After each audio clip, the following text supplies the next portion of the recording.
The air inside St. Andrew's Cathedral, Sydney felt heavy that evening. Not uncomfortable, just full. Full of anticipation.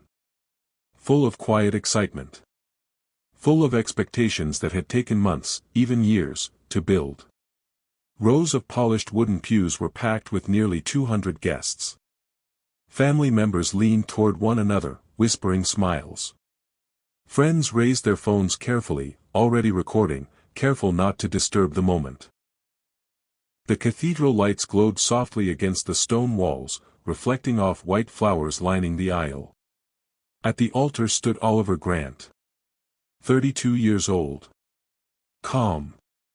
Composed. Hands folded neatly in front of him. Across from him stood Amelia Hart, her wedding dress flowing lightly against the marble floor. Her face glowed with nervous happiness. Her fingers trembled slightly as she held her vows, not from fear, but from emotion. Behind them, the pastor cleared his throat. The ceremony had reached its final moments. The vows had been exchanged. The rings were on. All that remained was the blessing. The pastor smiled and opened his mouth to speak. And then, a sound cut through the cathedral. Not music. Not a cough. Not a phone ringing. It was audio. Sharp. Clear. Loud. At first, no one understood what they were hearing. Heads turned instinctively. Guests scanned the pews, searching for the source. A few nervous laughs escaped. Someone whispered, "Whose phone is that?" Then the large screen at the front of the cathedral flickered. And turned on. The video began to play. Oliver's breath caught in his chest. Because the man on the screen was unmistakably him. Younger. Shirtless. Laughing. Moving under flashing lights that did not belong to a church. The background was dark, crowded, unfamiliar. The context was unmistakable. The whispers turned into gasps. Phones rose higher. Amelia turned slowly toward Oliver. Her smile vanished. Her eyes searched his face, not in anger yet, but in confusion. In disbelief. As if she was waiting for him to explain something that had no explanation. The pastor froze mid-sentence. The cathedral, once filled with warmth, now felt cold. Time seemed to stretch. Every second felt longer than the last. The video continued, uninterrupted, merciless. Oliver didn't move. He couldn't. Because he knew, in that moment, that this wasn't an accident. Someone had timed this. Someone had planned this. And someone in that cathedral knew exactly what they were doing. As the screen finally went black, silence returned. Not peaceful silence. The kind that presses down on your ears. And in that silence, one question hung heavier than anything else. How did a secret from years ago reach this exact moment? Before we begin to unravel this story, help us grow this channel to 100 subscribers. We can't turn into a family without your maximum support. Like this video and share it so people would get to know the lessons in it. Then before you leave, drop on the comments section where you are watching from. It helps us know where our stories are reaching far the end of the world. To understand the destruction that night, you have to understand who Oliver Grant was supposed to be. To the people sitting in that cathedral, Oliver was safe. Predictable. Respectable. He worked as a senior project manager for a renewable energy company based in Sydney's CBD. His colleagues described him as focused, reliable, and ambitious. He volunteered at charity events, attended community fundraisers, and donated quietly to causes he believed in. He didn't drink excessively. He didn't party. He didn't post controversial opinions online. Oliver Grant had no visible cracks. That was part of what made the wedding so important. This marriage wasn't just about love. It was about alignment. Amelia Hart came from a family that valued reputation deeply. Her parents were well known in Parramatta, respected for their involvement in education, local councils, and community outreach programs. Amelia herself was a primary school teacher, admired by parents and students alike. Together, Oliver and Amelia made sense. They met at a charity event near Circular Quay, bonded over shared values, and built their relationship slowly. No scandals. No drama. No surprises. Their engagement was announced at a family dinner. Their wedding date was celebrated months in advance. People traveled from Melbourne, Brisbane, even New Zealand to attend. Everyone believed this was a beginning. But for Oliver, it was also an ending. Because everything he had built stood on one fragile truth. That his past would never follow him here. If that video had stayed hidden, Oliver would have walked out of that cathedral married, respected, and untouched by the life he buried. But the exposure didn't just threaten his marriage. It threatened his career. His reputation. His entire identity. The friendships he built. The trust people placed in him. The future he planned. And as he stood there, watching the people he loved look at him differently, one thing became painfully clear. The man they trusted was real. But he was not the whole truth. Because Oliver Grant hadn't always been this man. Years before the wedding bells in Sydney, Oliver Grant's life looked very different. Back then, he was living in Melbourne, in a small one-bedroom flat in Footscray, the kind of place where the walls were thin and the future felt even thinner. He had moved there chasing opportunity, convinced that a bigger city would mean better chances. Instead, it brought bigger bills. His job was unstable. Contracts ended suddenly. Promises were delayed. And then the medical letters started arriving. Oliver's mother had fallen ill back in Perth. What began as routine treatment turned into complications, then surgeries, then recovery periods that stretched longer than expected. Medicare covered some of it. Not all. The rest landed on Oliver's shoulders. Each envelope felt heavier than the last. He cut costs where he could. Skipped meals. Walked instead of taking public transport. Sold personal items online. But it wasn't enough. The numbers never balanced. Late notices piled up on the kitchen counter, quietly reminding him that effort didn't always equal progress. Desperation has a way of changing your boundaries. It was at a gym near South Bank where Oliver first heard about the private venues. A casual conversation. Lowered voices. Someone mentioned fast money and discretion in the same sentence. No contracts. No paperwork. Cash only.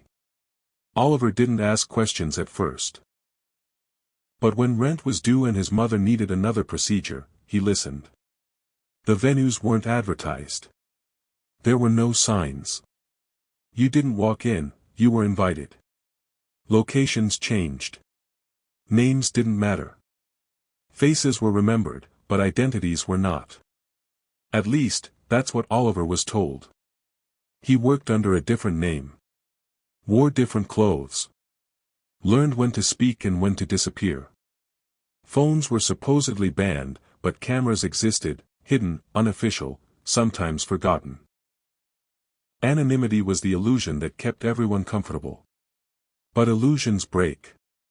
Oliver stayed longer than he planned. What was meant to be temporary stretched into months, then over a year.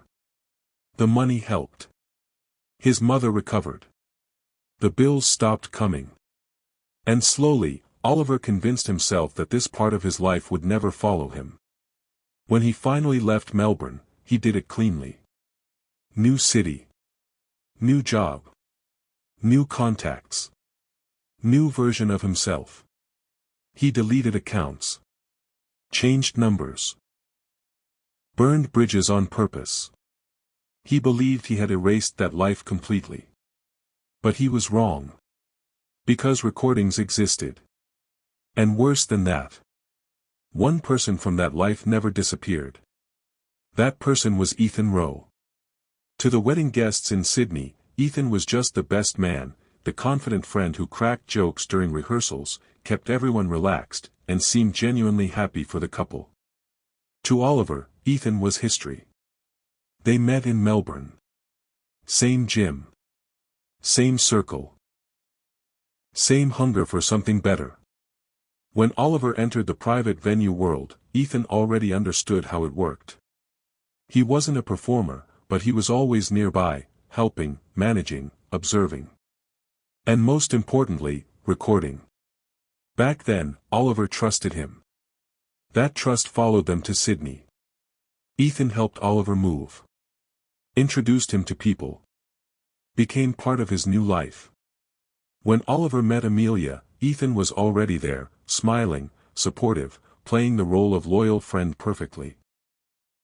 He was deeply involved in the wedding planning. He helped choose the music. Coordinated with vendors. Attended rehearsals. He even volunteered to test the sound system at St. Andrew's Cathedral days before the ceremony, claiming he wanted everything to be perfect. No one questioned it. Why would they? But beneath the surface, Ethan's life was quietly unraveling. Bad investments. Mounting debts. A failed business deal tied to overseas markets. Money that never came back. Pressure he never spoke about. While Oliver's life improved, Ethan stalled. And resentment has a way of growing in silence. After the video incident, police began their investigation discreetly. They didn't start with suspects, they started with access. Who had been inside the cathedral? Who knew the timing? Who understood the system well enough to make it work flawlessly? When the access logs were pulled, one name appeared more than once. Not the pastor. Not the technicians. Not the staff. Ethan Rowe. He had been there days earlier. Alone. Near the sound system.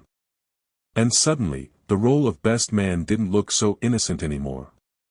As detectives studied the logs, reviewed CCTV footage, and traced movements inside the church, one truth became impossible to ignore. When police reviewed the access logs, Ethan's name stood out. The news broke quickly.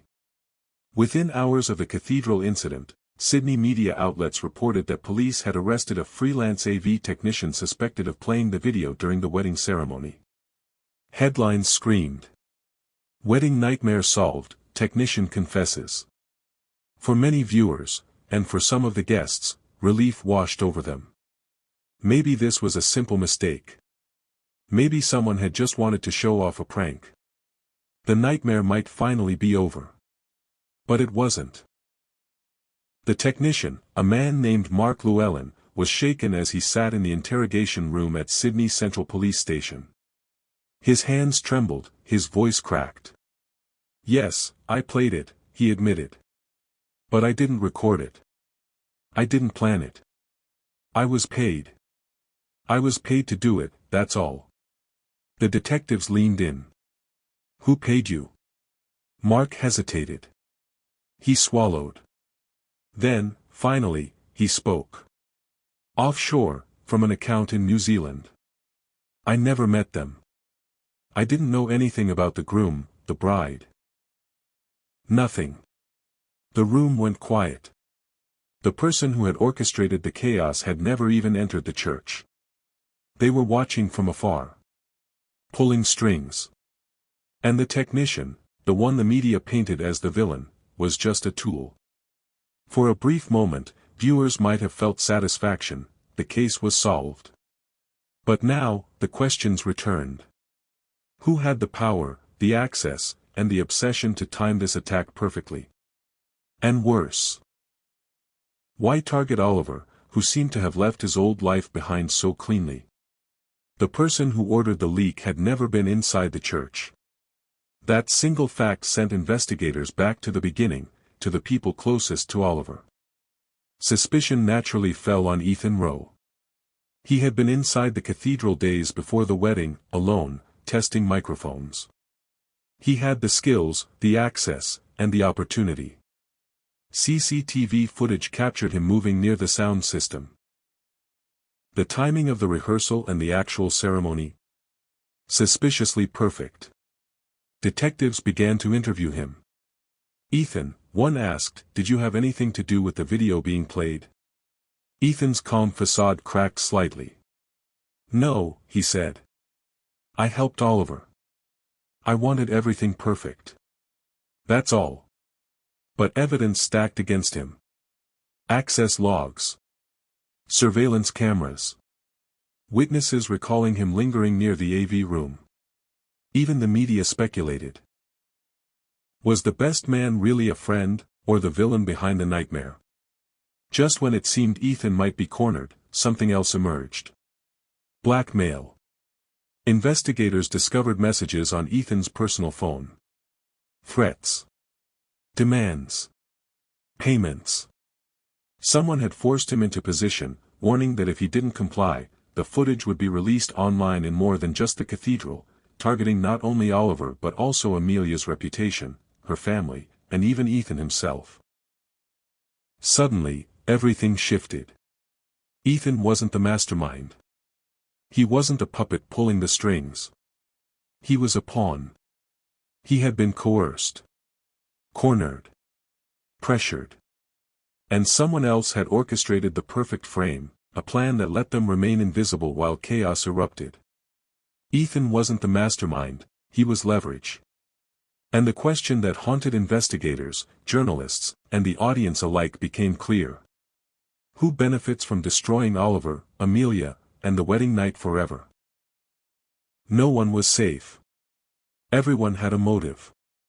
And the mastermind remained unseen, moving like a shadow, always 2 steps ahead.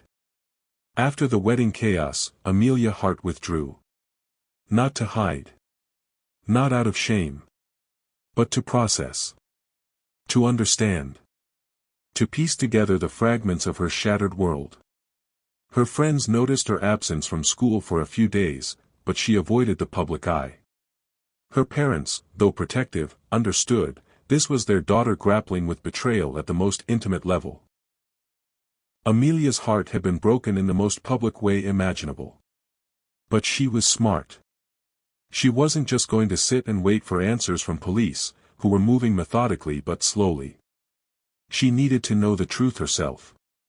One evening, alone in her apartment near Parramatta, she turned her attention to the one thing Oliver had always claimed was broken, his old laptop, left behind in a dusty corner of their shared home office. With a deep breath, she powered it on. Files opened. Documents appeared. And then, hidden folders. Password protected, encrypted. Hours passed as she carefully decrypted them, discovering conversations and emails Oliver had forgotten, or had intentionally buried. And then she found it, a series of messages from an unknown account. Threats. Warnings. Clear instructions. Someone had been monitoring Oliver for years, watching his every move, and the message she found chilled her to the bone. If I can't stop this marriage, I'll end it publicly. Do not underestimate me. Amelia's hands shook as she read the lines again and again. Her mind raced. Who could be so invested in destroying Oliver? And why? She looked closer at the metadata, the digital trail. And that's when her pulse quickened further. The message wasn't sent from Sydney.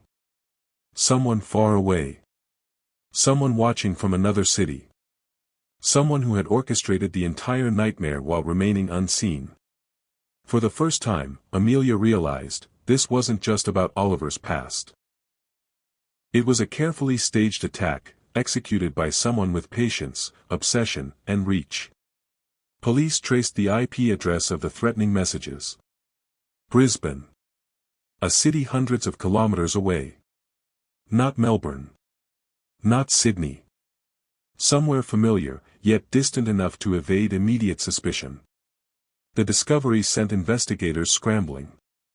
They contacted Brisbane cyber units, tracing everything they could, devices, accounts, VPN activity. But every path led to dead ends. The suspect's identity remained hidden, no name, no face, no prior record connected them to Oliver. Motive? Still unclear. Was it revenge? Control? An obsession from the past? Every lead generated more questions than answers. Detectives interviewed friends, ex-colleagues, and anyone who might have ties to Oliver's life in Melbourne or Sydney. But no one had seen or heard from this person. Amelia watched the investigation unfold quietly. She realized something terrifying. This wasn't just about exposure or embarrassment. This person had calculated the timing down to the second, staged the video to hit at the altar, and had already covered their tracks.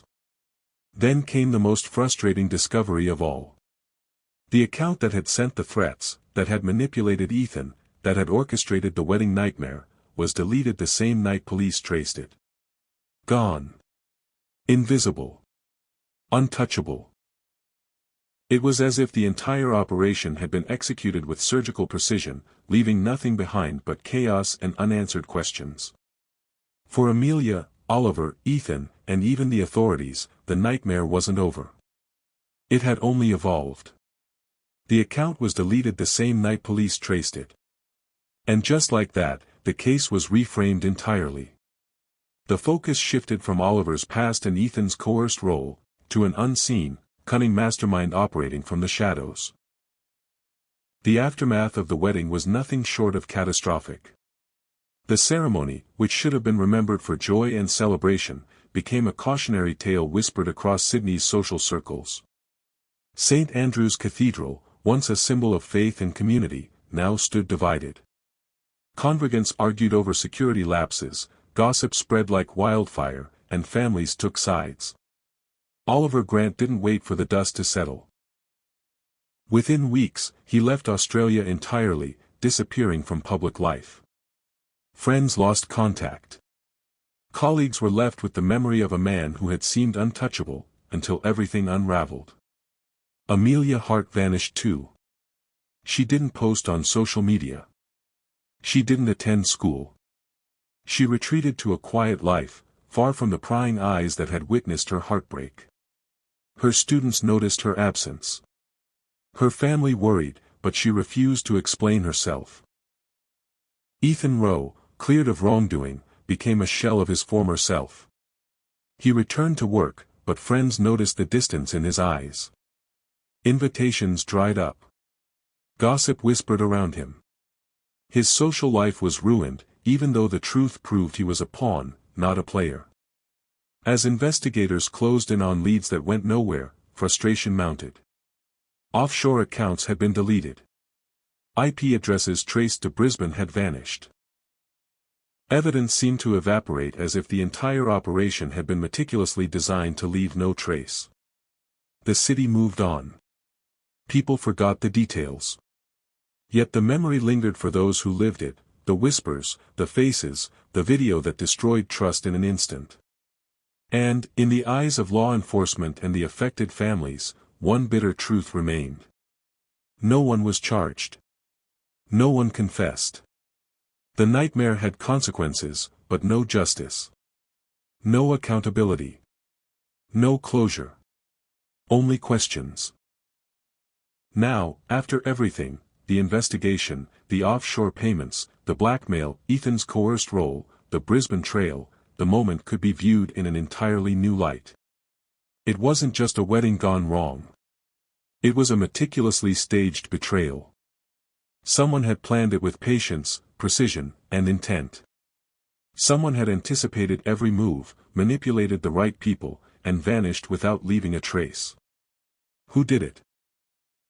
Was it someone from Oliver's past, still obsessed or holding a grudge?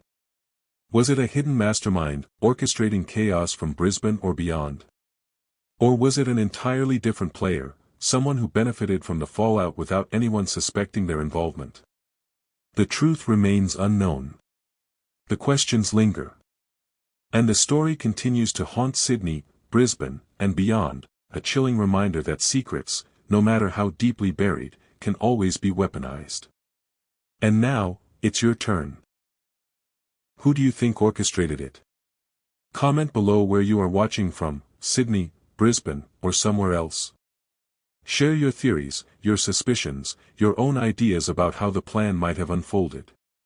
If you want more shocking stories like this, subscribe to the channel, turn on notifications, and join us for the next deep dive into mysteries that will grip your mind. Because in a world where secrets can destroy lives in seconds, sometimes the real story isn't what you see. It's what remains hidden.